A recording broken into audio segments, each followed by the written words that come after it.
Hi everyone, welcome to know more with నాడి YouTube channel. మీరు మన ఛానల్ కొత్తగా వచ్చినట్టయితే ఛానల్లో ఉన్న కంటెంట్ చూడండి. కంటెంట్ నచ్చితే సబ్స్క్రైబ్ చేసుకోండి.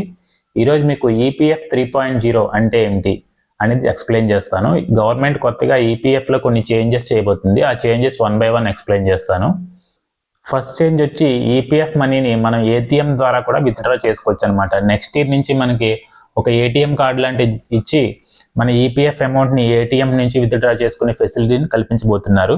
ఈ ఫెసిలిటీని అలాగని మనం మొత్తం అమౌంట్ని విత్డ్రా చేసుకోలేము. కొంత క్యాప్ ఉంటుందన్నమాట. అప్ టు 50% అలాగా విత్డ్రా చేసుకునే ఫెసిలిటీని కల్పిస్తారు.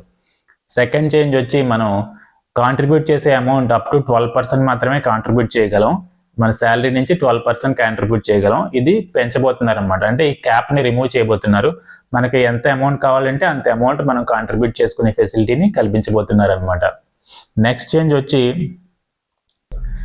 వచ్చి డిజిటల్ సేవల్ని మరింత విస్తరించబోతున్నారు. అంటే క్లెయిమ్ ప్రాసెస్ అనేది మరింత ఈజీగా ఆన్లైన్లో చేసుకునే విధంగా చేయబోతున్నారు. ఇది ఆల్రెడీ క్లెయిమ్ ప్రాసెస్ అనేది మనం ఆల్రెడీ ఆన్లైన్లోనే చేసుకుంటున్నాం. దీన్ని మరింత విధంగా అంటే ఈపీఎఫ్ఓ యాప్ ద్వారా కూడా మనం క్లెయిమ్ చేసుకునే విధంగా చేయబోతున్నారేమో. దీని గురించి మరింత క్లారిటీ రావాల్సి ఉంది.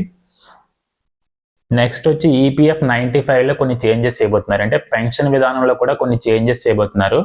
పెన్షన్ విధానంలో మనం కూడా ఈపీఎఫ్ 95 స్కీమ్లో కొంచెం అమౌంట్ని డిపాజిట్ చేసుకునే విధంగా, అంటే మనం కూడా మన పెన్షన్కి కాంట్రిబ్యూట్ చేసుకునే విధంగా ఈపీఎఫ్ 95లో చేంజెస్ తీయబోతుంది.